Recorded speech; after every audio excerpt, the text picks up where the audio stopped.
Kita ini mengaku pengikutnya Nabi Muhammad alaihi salatu wassalam. Tapi kalau ditanya hari ini berapa kali bersolawat buat Nabi alaihi salatu wassalam, mungkin tidak terlalu banyak. Padahal solawat itu tanda cinta dan menumbuhkan cinta.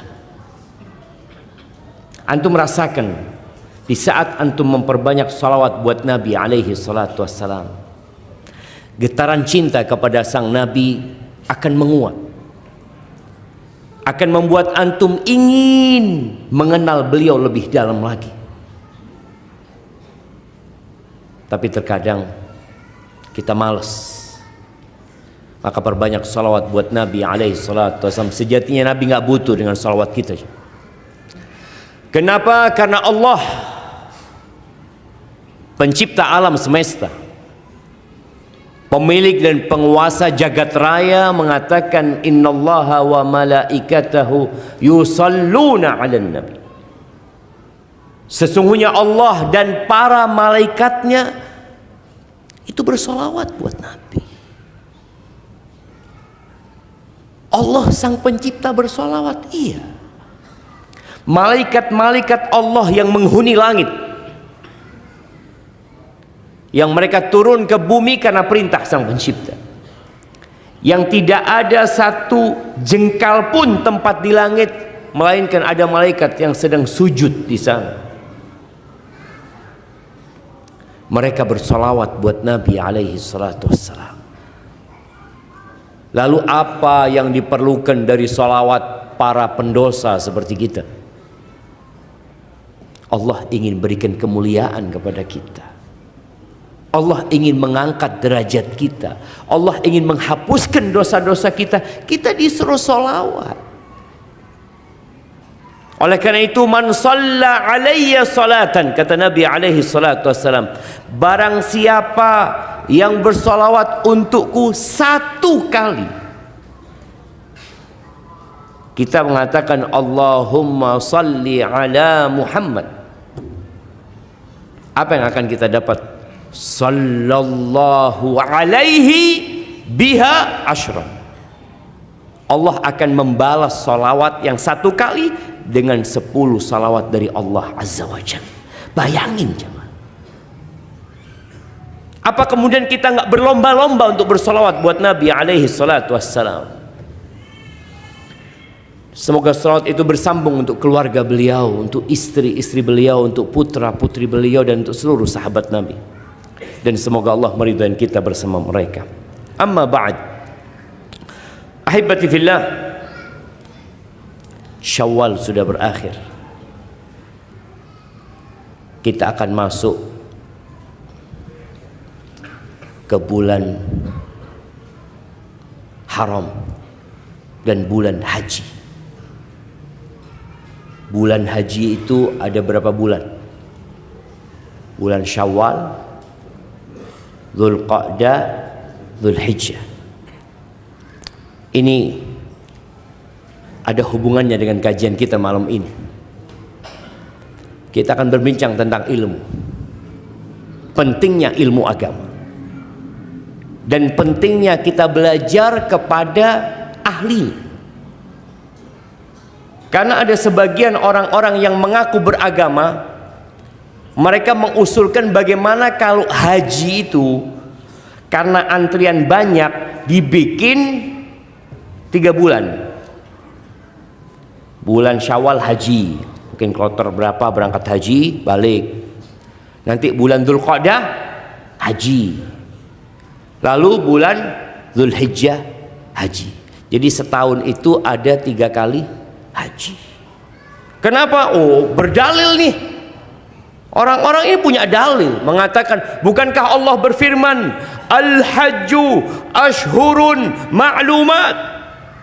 Allah menyatakan dalam Al-Quran bahwa haji itu pelaksanaannya di bulan-bulan yang sudah dimaklumi.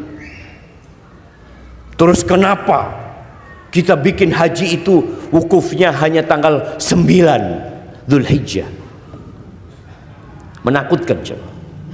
Menakutkan sekali. tadi atau kemarin Anda lihat ada seorang yang ditokohkan, yang mungkin dia punya banyak follower, lalu dia berbicara tentang agama. Dia mengatakan bahwasanya babi ternak itu tidak haram, yang haram itu khinzir. Di dalam Al-Quran disebutkan, innama harrama alaikumul al-maytatu hurrima alaikum al-maytatu wad-damu wa lahmul khinzir wa ma uhilla li ghairillahi bih. Daging khinzir. Khinzir itu adalah babi liar yang hidup di masa Nabi SAW. Jadi kalau babi ternak boleh jadi halal. Ya Allah, jemaah. Kira-kira bagaimana kondisi umat ketika muncul yang dalam bahasa Rasul sallallahu alaihi wasallam ar-ruwaibidah. Ar-ruwaibidah, siapa ruwaibidah itu? At-tafih, as-safih, al-fasiq, yatakallamu fi amril amah. Akan muncul satu kelompok manusia yang disebut ruwaibidah. Siapa? Dia orang remeh sebenarnya. Safih, nggak jangkep akalnya orang ini.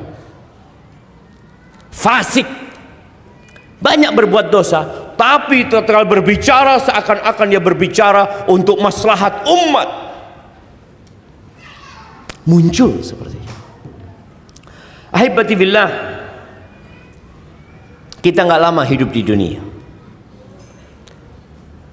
Sebagian kita orang tuanya mati. Kalau belum mati sedang nunggu kematian. Kita pun akan menyusul.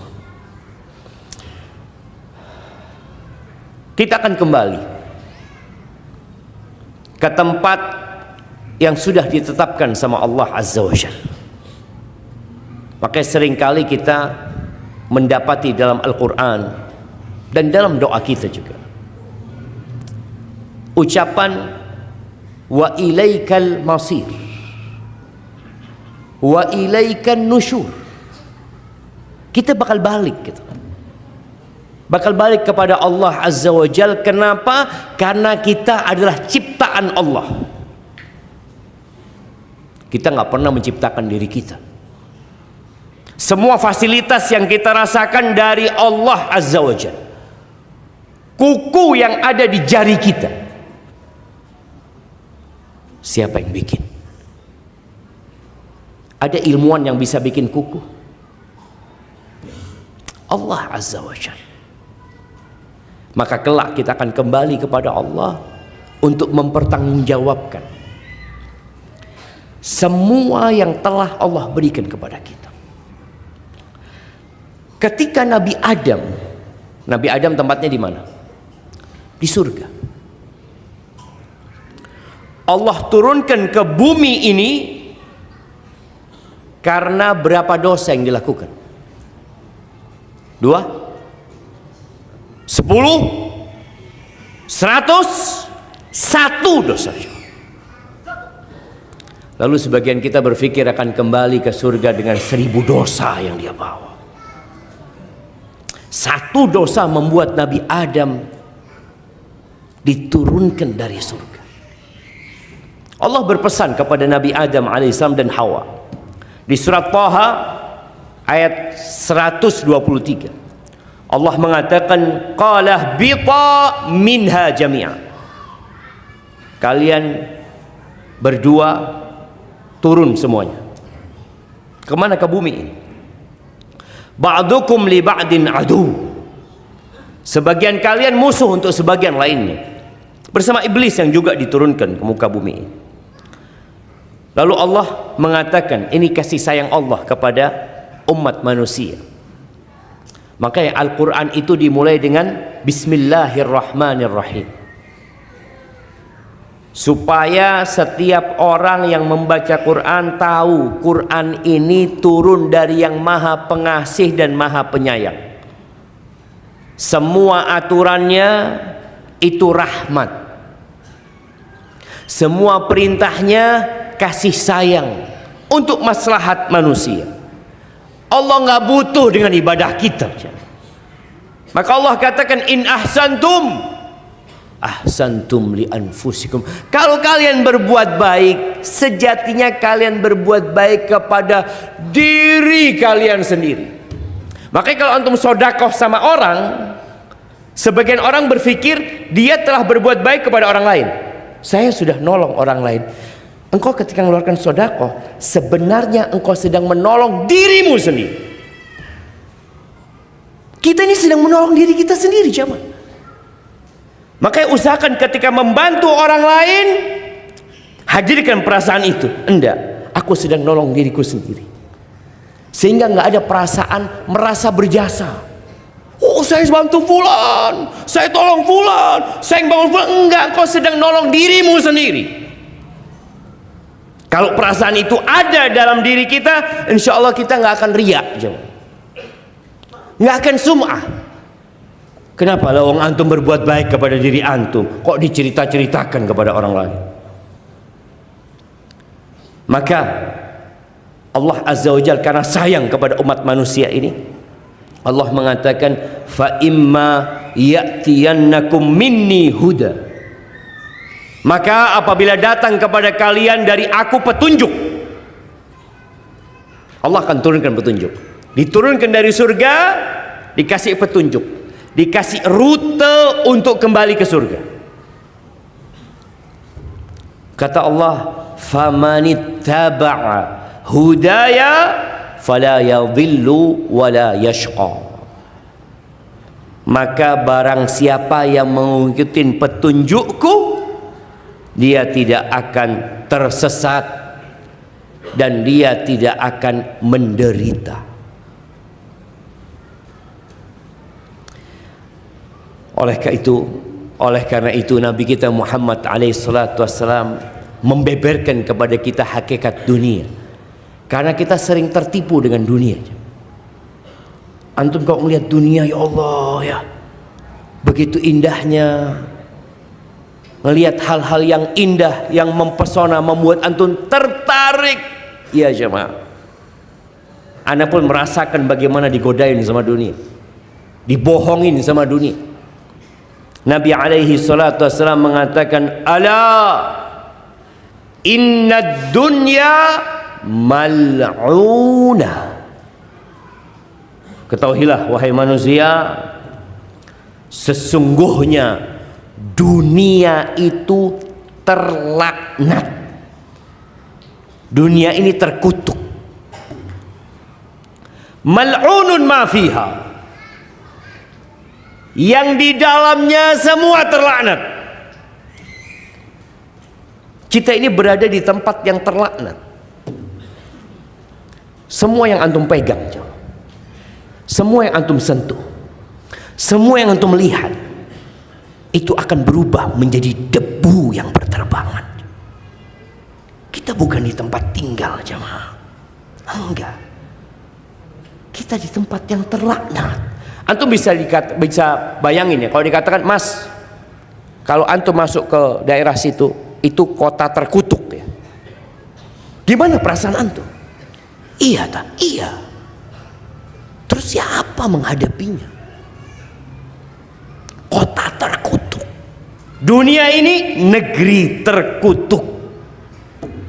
Ini Nabi alaihissalam yang mengatakan, dan kita bisa buktikan, mau orang baik mati.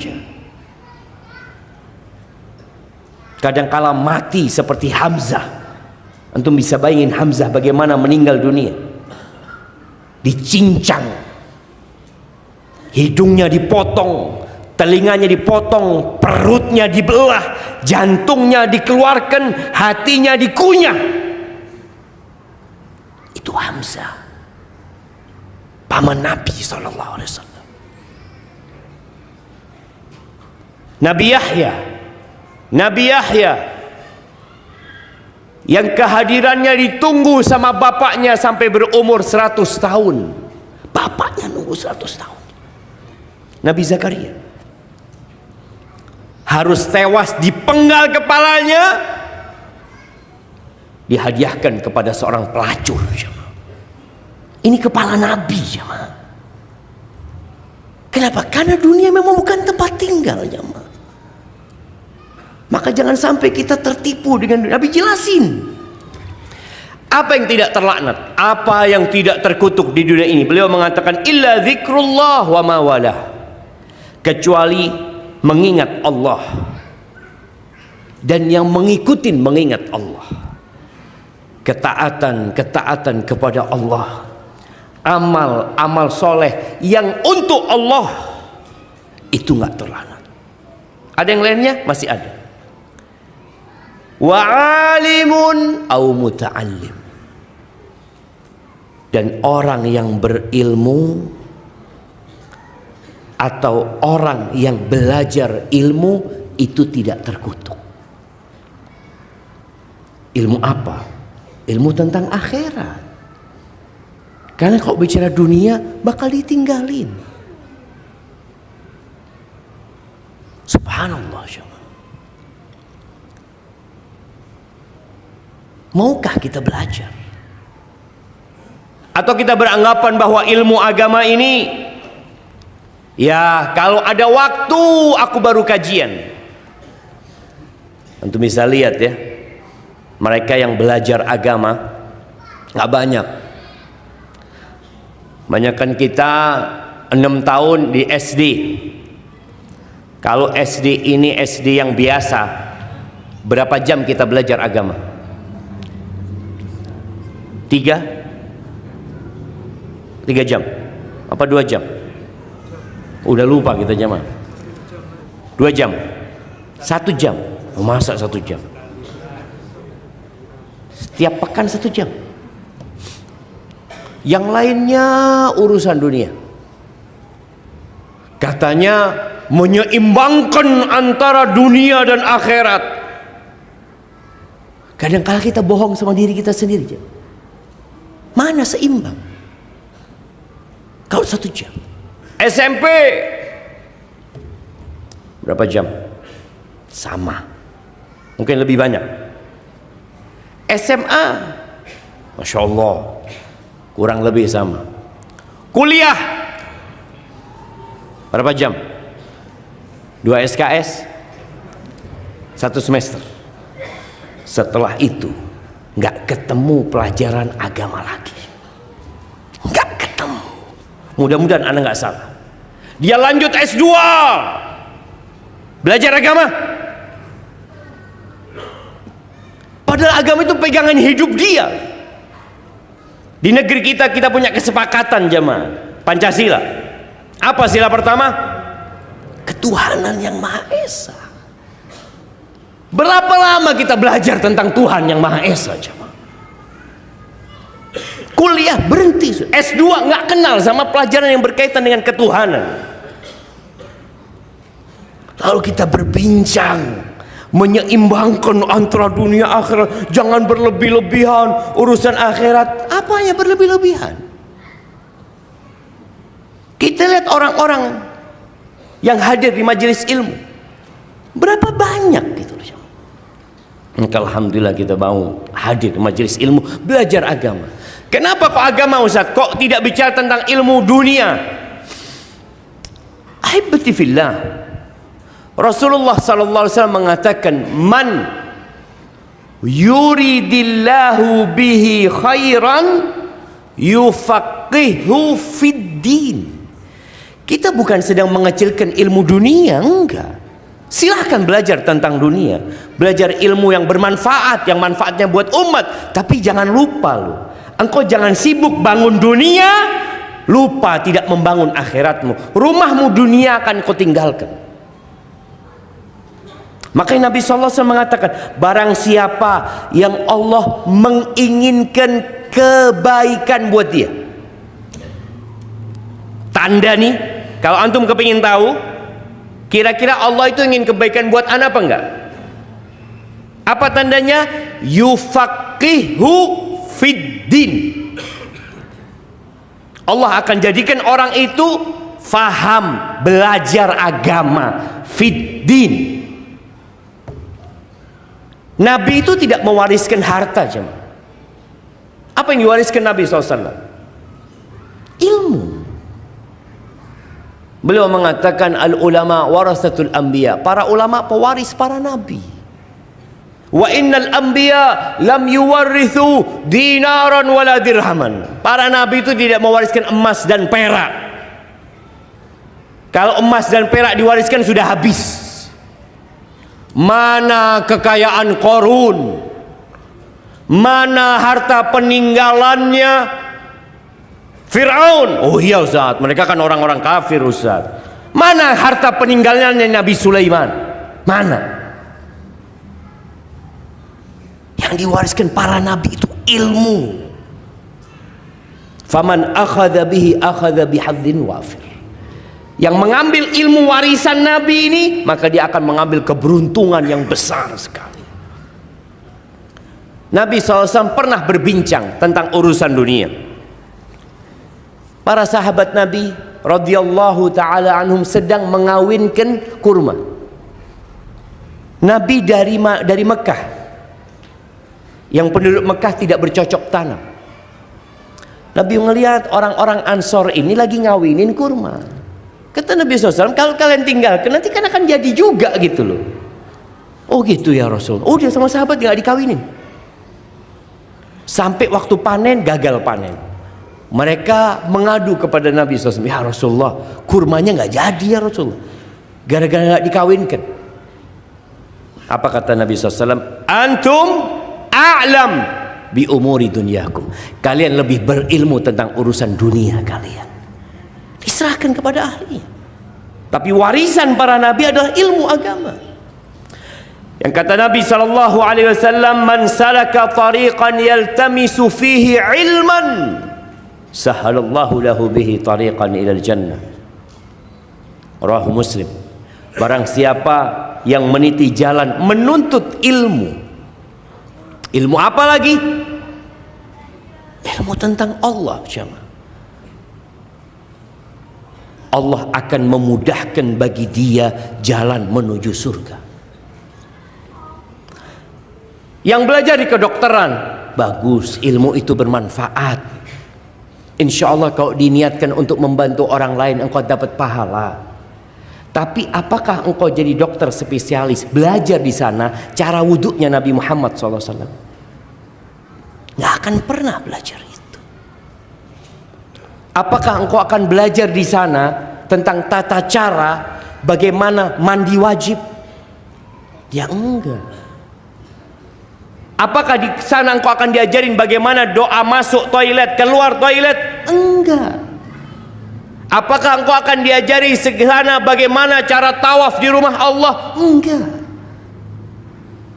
Maka ahibati fillah, ilmu agama ini penting, pegangan kita. Dan itu yang mengantarkan kita ke surga. Sekali lagi, kita tidak meremehkan ilmu yang lain. Karena orang itu nggak dimotivasi untuk cari ilmu yang dunia, mereka akan cari. Nggak usah dimotivasi. Dia baca, oh ini Masya Allah, kuliah di sini, lulus, dapat kerjaan ini. Sudah dia termotivasi. Termotivasi karena ilmunya atau karena pekerjaan yang dia dapatkan? Pekerjaan. Urusan fulus. Masya Allah. Ahibati fillah. Tapi ingat, ilmu agama yang dimaksud adalah ilmu yang mengantarkan kepada amal. Ilmu yang mewariskan rasa takut kepada Allah. Maka dikatakan al-ilmu al-khasyah. Ilmu itu rasa takut kepada Allah. Karena ada orang yang belajar agama tapi menggunakan agamanya untuk mencari dunia. Allah katakan innama yakhshallah min ibadihi al-ulama. Yang takut kepada Allah dari hamba-hambanya itu siapa? Orang yang berilmu. Ahibati fillah. Dan ilmu ini bukan sekedar kemuliaan, bukan sekedar fadilah, tapi ilmu ini kewajiban buat setiap muslim. Ayat yang pertama turun apa jemaah? Iqra. Nabi disuruh baca apa? Baca Quran. Kita baca apa? Bagaimana hubungan kita dengan Al-Quranul Azim? Sebagian kita membaca kemarin di bulan Ramadan. Alhamdulillah Ustaz, hatam Ustaz Ramadan. Syawal, alhamdulillah Ustaz. Al-Baqarah belum selesai tadi Ustaz. Paling tidak jamaah, one day, one juz. Sama artinya. Sama artinya. Karena petunjuk dalam Al-Quran itu dengan memahaminya. Ada orang baca Quran surat Al-Baqarah, dia baca ya ayyuhalladzina amanu taqullaha wa dharu ma baqiya minar riba in kuntum mu'minin. Terus dia lanjut ayat sampai hatam Al-Baqarah. Ayat itu mengatakan, wahai orang-orang beriman, bertakwalah kepada Allah dan tinggalkan sisa-sisa riba. Dia melakukan riba. Baca ayat itu. Makanya berapa banyak orang yang membaca Al-Quran dan Al-Quran melaknat membacanya. Karena dia nggak paham. Makanya tadi menuntut ilmu ini penting dan kewajiban. Kata Nabi alaihi salatu wassalam dalam hadis yang diriwayatkan Ibnu Majah, talabul ilmi faridatun ala kulli muslim. Menuntut ilmu itu kewajiban buat setiap orang Islam yang mengaku muslim belajar. Tapi tidak semua ilmu itu fardu ain. Ada yang fardu kifayah. Fardu ain itu ilmu-ilmu yang kita butuhkan untuk kehidupan kita. Berkaitan dengan rukun iman, antum harus belajar. Kenal nggak sama malaikat antum? Kenal dengan malaikat yang namanya Israfil, yang namanya Mikail. Apa tugasnya malaikat Mikail? Apa ya? Wallahu a'lam. Itu rukun iman. Beriman dengan kitab-kitab Allah. Apa aja kitab-kitab Allah? Ada sosial eksperimen. Ditanyakan kepada anak-anak SMA umum. Ditanya rukun iman. Belepotan. SMA. Muslim. Wajib loh dia tahu itu. Mungkin orang tua nggak mikirkan hal itu. Yang penting lulus SMA, mungkin dia kerja nanti atau nanti lanjut kuliah. Ilmu yang wajib nggak diperhatikan. Sekali-kali orang tua itu tanya sama anaknya tentang halal haram. Tanya tuh ketika anaknya menggandeng seorang perempuan keluar. Nah, engkau keluar sama perempuan itu berduaan, halal apa haram? Wallahu a'lam. Wallahu a'lam. Nggak belajar. Tapi ada anak SD yang diajarin sama orang tuanya haram. Lu kok bisa anak SD? Karena belajar coba. Bukan bicara umur ya, bukan. Bicara kita diwajibkan untuk belajar yang jadi kebutuhan kita. Yang sekarang bekerja di pasar, wajib belajar tentang muamalah yang halal dan haram. Kebanyakan kita jadi pedagang itu karena ilmu katon. Antum kok bisa jadi pedagang? Alhamdulillah, bapak anak pedagang, Ustaz. Anak pedagang juga. Pernah belajar tentang bagaimana halal haram? Enggak loh Ustaz, yang penting anak nggak nyakitin orang lain, Ustaz. Yang penting anak tidak nipu. Ya. Padahal dia punya kewajiban. Umar bin Khattab radhiyallahu taala anhu berangkat ke pasar. Ya ahla suq tafaqahu. Para pelaku pasar ini, kalian belajar fikih. Kalau enggak, kalian akan terjebak dalam muamalah yang haram tanpa menyadari. Lalu mengatakan, oh anak nggak tahu, anak nggak paham, anak nggak belajar, anak kan bukan dari pesantren. Menuntut ilmu ini kewajiban buat setiap muslim. Jangan antum berpikir yang wajib itu ustadz belajar. Iya, nggak semuanya harus jadi ustadz, tapi semuanya harus belajar agama. Ahibati fillah, Rasulullah sallallahu alaihi wasallam membenci orang yang punya ilmu dunia tapi nggak mau punya ilmu agama. Ilmu agama ini bukan kalau mau, tapi tuntutan. Makanya kata Nabi SAW, innallaha yubghidu kulla alimin bid dunya jahilin bil akhirah. Sesungguhnya Allah membenci semua orang yang alim bid dunya, tentang urusan dunia, pinter dia, profesor dia, ahli dia, bahkan menjadi konsultan, menjadi rujukan orang banyak, tapi jahil bil akhirah, bodoh tentang urusan akhir. Sekali lagi ingat, ini kewajiban kita bersama, jemaah. Kita semua mau balik ke akhirat, nggak ada yang tinggal di dunia ini. Dan kita sudah melihat bapak, ibu kita, mbah kita, orang-orang yang sukses, orang-orang yang berhasil, semuanya meninggalkan dunia ini. Bagaimana kita berguru sekarang? Kepada siapa kita belajar? Sebagian mengatakan, udahlah, siapa aja yang penting belajar agama. Nggak perlu bicara ahli apa nggak ahli, pokoknya nyampaikan agama yang kita dengarkan. Ambil baiknya, buang buruknya. Ntar mereka yang tanggung jawab sudah. Kalau kita tersesat gara-gara kajian mereka, gara-gara fatwa mereka, ya sudah, mereka yang tanggung jawab nanti kan. Kita kan nggak dosa. Subhanallah. Antum ketika mau ke dokter, anaknya sakit, antum akan cari dokter yang paling amanah.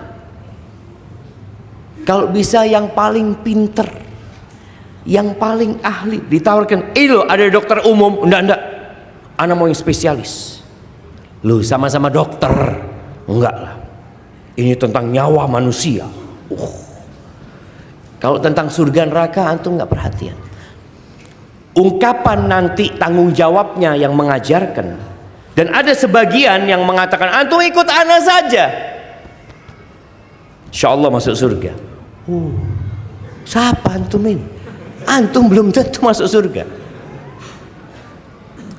Kata Nabi SAW kepada Hudzaifah bin Yaman ketika menyebutkan fase yang akan dialami oleh umat Islam ini, salah satunya fase di mana setelah kebaikan akan ada keburukan. Nabi mengatakan, na'am, akan ada keburukan. Apa bentuk keburukan itu?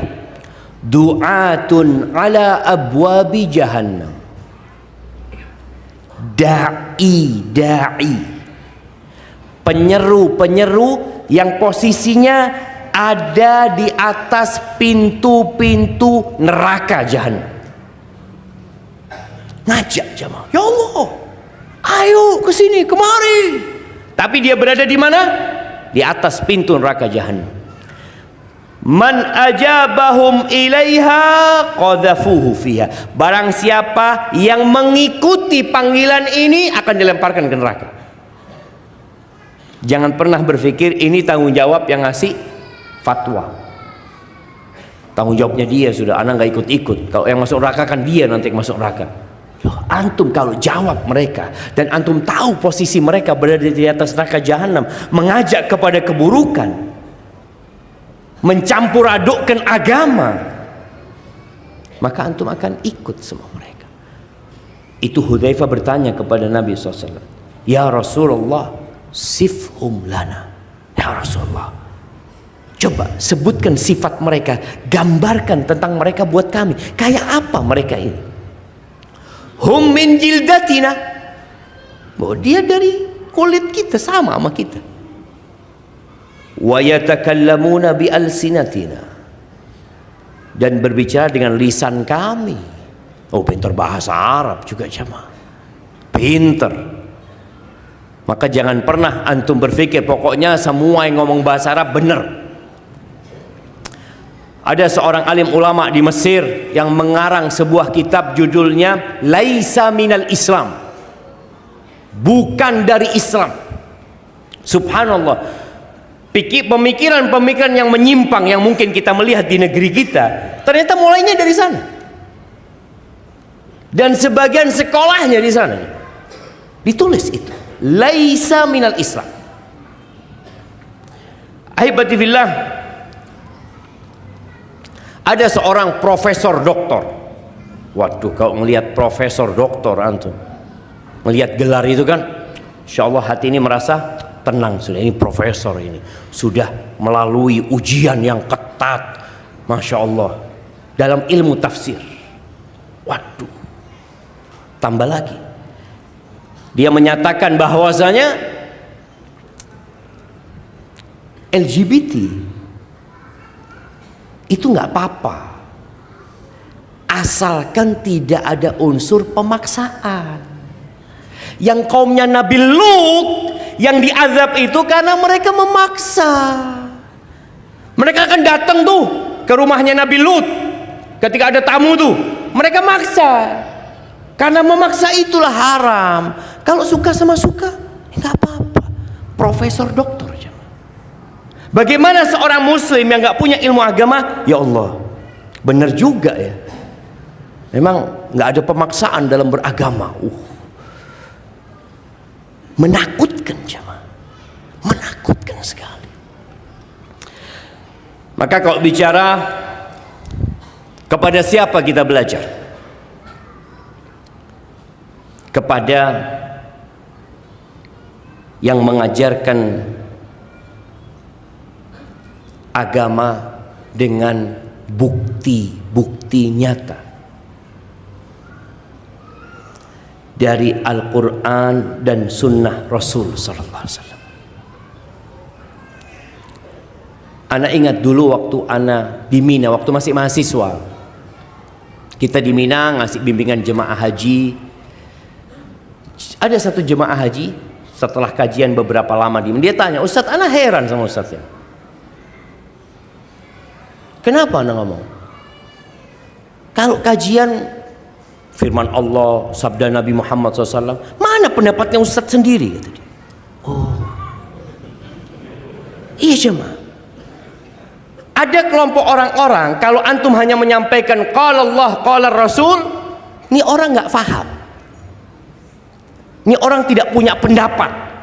Ini orang tidak bisa memahami bagaimana mengajak umat kepada dirinya. Loh, kita nggak mengajak kepada diri kita. Maka salah satu tanda orang-orang yang tidak perlu antum belajar sama mereka, kalau dia berdakwah ngajak kepada dirinya, ngajak kepada kelompoknya, sudah, antum jangan ikuti. Kenapa? Orang ini belum tentu dijamin masuk surga. Siapa yang dijamin masuk surga? Nabi Muhammad sallallahu alaihi wasallam. Oleh karena itu Imam Malik, Imam Syafi'i, Imam Abu Hanifah, Imam Ahmad, bagaimana mereka mendidik umat untuk mengikuti qala Allah, qala Rasul. Sampai Imam Malik mengatakan kullun yu'khadhu min qawlihi wa yuraddu. Semua orang itu pendapatnya bisa diterima dan bisa pula ditolak. Semua orang. Illa sahib hadzal qabr. Imam Malik di Masjid Nabawi ngajar. Beliau mengatakan semuanya bisa diterima dan ditolak kecuali yang di kuburan sini, yakni Nabi kita Muhammad alaihi salatu wassalam. Maka kalau sudah orang mengajak kepada dirinya, mengajak kepada kelompoknya, enggak sudah. Kalau dia mengajak kepada Allah, mengajak kepada Rasulnya, ya kita ikuti. siapapun orangnya, apapun warna bajunya.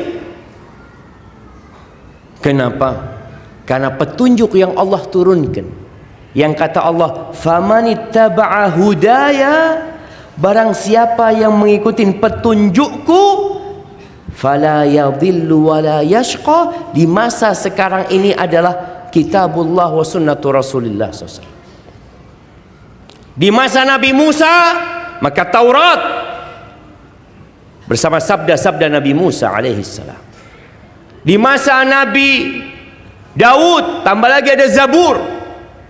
Di masa Nabi Isa alaihissalam, maka Injil dan sabda-sabda Nabi Isa alaihissalam. Tapi setelah mereka semua pergi, Allah turunkan kitab penutup, yaitu Al-Quran Al-Azim. Dan Nabi SAW menjelaskan tentang Al-Quran.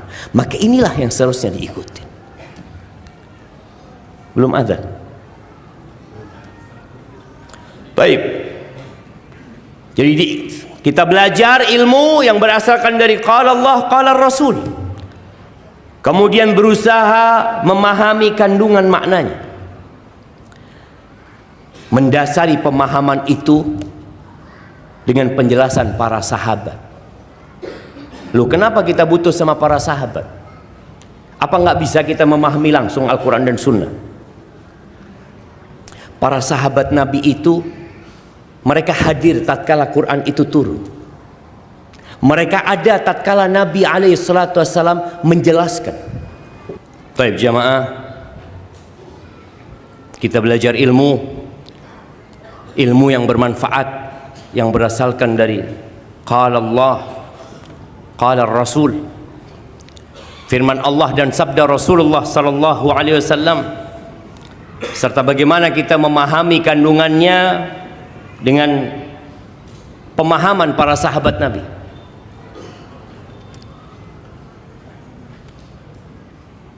Siapa yang membunuh Ali bin Abi Thalib? Ada yang ingat? Siapa pembunuh Ali bin Abi Thalib? Abdurrahman bin Muljam atau Muljim. Dia ini guru ngaji, hafal Quran.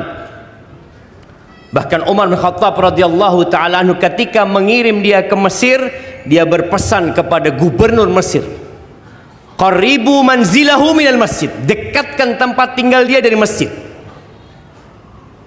supaya bisa ngajar. Bagaimana gara-gara dia bergabung dengan kelompok Khawarij. Ini masa sahabat masih hidup, tapi mereka memiliki pemahaman sendiri tentang Al-Quran dan Sunnah. Akhirnya mereka membunuh Ali bin Abi Thalib. Bayangin, orang yang ngerti Quran, tapi karena dia mau memahami dengan pemahaman dia sendiri, dan hidup di masa para sahabat Nabi radhiyallahu taala anhum, nggak mau mereka tanya sama tuh sahabat, nggak mau belajar sama para sahabat Nabi yang hidup. Ada Ali bin Abi Thalib dibunuh dan berharap masuk surga. Abdurrahman itu ketika membunuh dia berharap masuk surga. Ketika dia hendak dihukum atas kelakuan dia tenang, dia tetap mengingat Allah Subhanahu wa taala. Karena dia meyakini dengan membunuh Ali masuk surga. Na'udzubillah min dzalik. Kenapa kita sampaikan perlu memahami agama dengan pemahaman para sahabat? Kalau enggak kita tersesat. Kelompok-kelompok Syiah, mereka berlebih-lebihan kepada Ali bin Abi Thalib ada di masa itu. Na'udzubillah min dzalik. Maka belajar agama qala Allah, qala Rasul dengan pemahaman para sahabat Nabi. Kemudian dengan penjelasan para tabi'in yang mengikuti petunjuk para sahabat Nabi. Lalu orang-orang yang mengikuti petunjuk mereka, para imam seperti Imam Abu Hanifah, Imam Malik, Imam Syafi'i, Imam Ahmad. Disitulah kita belajar. Jadi kalau kita mau belajar, belajarlah kepada guru yang tidak mengajak kepada dirinya. yang dia mengajak kepada kitabullah, kepada sunnah Rasul sallallahu alaihi wasallam dengan pemahaman para sahabat Nabi, dilanjutkan para tabi'in dan para imam-imam yang dipersaksikan keadilan mereka. Ahibati fillah, Ibrahim An-Nakhai dia menjelaskan bagaimana dulu orang belajar. Dia mengatakan, kanu idza ataw ar-rajul liyakhudhu anhu. Dulu para penuntut ilmu hadis itu, para pelajar itu kalau mau ngambil ilmu dari seseorang, maka dia nggak langsung belajar. Nadharu ila hadyi wa ila samtih wa salati. Dilihat bagaimana akhlak orang ini, bagaimana petunjuk orang ini, bagaimana gaya hidup orang ini, bagaimana sholat orang ini. Setelah dilihat, oh sesuai dengan sunnah Nabi SAW, baru mereka belajar. Tidak dari semua orang mereka belajar. Kemudian Al-Imam Malik pernah berpesan, la yu'khadul ilmu an arba'ah. Ilmu itu tidak diambil dari 4 orang. Yang pertama, safihin mu'linis safah, orang yang bodoh yang menampakkan kebodohan, kelihatan bagaimana dia berbicara, bagaimana dia ngomong, dia menunjukkan kebodohan dia, kejahilan dia. Sahib hawa yad'u ilaih, pengekor hawa nafsu, yang dia mengajak orang kepada hawa nafsu dia, atau mengajak kepada diri. Ada manusia-manusia seperti itu, mengajak kepada pemahaman mereka yang menyimpang, tidak kepada Al-Quran dan Sunnah. Yang ketiga, warajulin ma'rufin bil kadhib fi ahadithin nas, orang yang suka bohong ketika ngomong sama orang, cerita sama orang, walaupun dia nggak bohong atas nama Nabi Muhammad SAW, tapi kalau ketahuan dia sering bohong, tinggalkan, jangan belajar dari mereka. Warajulin lahu fadlun wa salah. Yang keempat, orang yang punya kedudukan, orang yang mulia, orang yang soleh, la ya'rif ma yuhaddithu, tapi dia nggak ngerti apa yang dia sampaikan. Kalau itu sebuah hadis Nabi, dia tidak tahu dengan yang sahih sama yang dhaif, nggak tahu dia jam. Maka di sini pentingnya juga belajar ilmu kepada orang-orang yang menyampaikan hadis, kemudian dia tahu dengan hukum hadis tersebut, derajat hadis tersebut. Dulu Ibnu Hajar Al-Haytami ditanya tentang orang yang naik mimbar khutbah, tapi dia tidak tahu hadis sahih sama dhaif. Pokoknya nemu kitab, nemu hadis disampaikan. Sekarang kita sering ya dapat hadis di-share, hadis lagi, nggak tahu sumbernya dari mana. Seringkali anda ditanya, Ustaz hadis ini sahih apa dhaif? Wallahu a'lam, mana nggak tahu. Sumbernya aja nggak disebutin. Mau dicari di mana? Ibnu Hajar ditanya tentang orang yang naik mimbar, kemudian dia nggak paham dengan hadis sahih dan dhaif. Naik mimbar, ceramah, khutbah, menyampaikan kepada umat manusia, nggak ngerti tentang sahih sama dhaif. Kata beliau, kalau dia mengambil hadis tersebut dari kitab-kitab yang muktabar, seperti mengambil dari kitab Sahih Bukhari, Sahih Muslim, maka nggak apa-apa. Tapi kalau dia asal comot, asal nemu tulisan, bacaan, buku dia sampaikan, nggak boleh dia.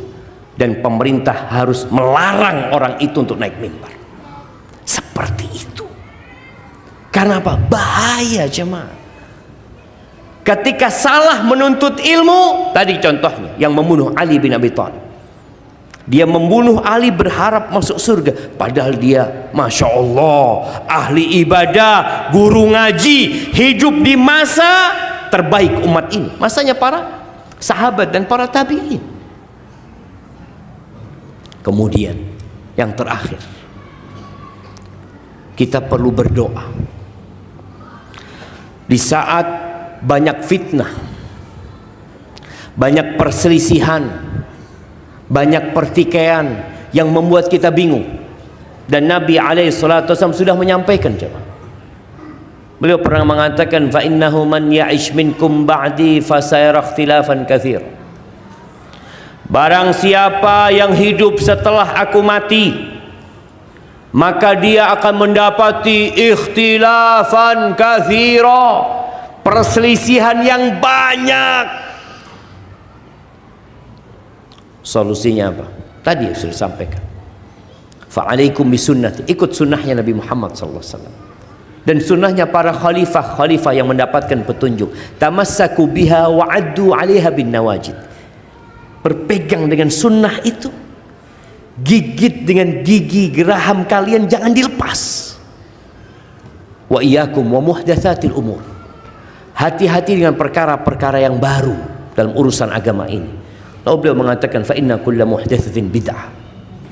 Bicara doa, pada saat kita bingung, kita cari sunnah Nabi SAW. Kita cari petunjuk yang diajarkan Nabi SAW, dipraktekkan sama para sahabatnya, itu yang kita pegang. Tapi kadang-kala kita nggak tahu, semua orang ngomong ini sunnah, semuanya ngomong kayak gitu. Antum doa minta sama Allah. Ada doa yang biasa Nabi baca ketika beliau sholat malamnya, di istiftah beliau. Semoga anda nggak salah ya. Beliau mengatakan, Allahumma alimal ghaibi wasyahadah, fatiras samawati wal ard, Allahumma rabba Jibril wa Mikail wa Israfil, fatiras samawati wal ard, alimal ghaibi wasyahadah, anta tahkumu baina ibadika fima kanu fihi yakhtalifun. Ihdini lima ikhtulifa fihi minal haq, innaka tahdi man tasha ila siratim mustaqim. Nabi mengatakan, ya Allah, engkau Tuhannya Jibril, Mikail, Israfil, engkau pencipta langit dan bumi, engkau yang mengetahui dengan yang gaib dan yang nyata, engkau yang memutuskan terhadap apa yang diperselisihkan oleh umat manusia. Allah yang memutuskan mana yang benar.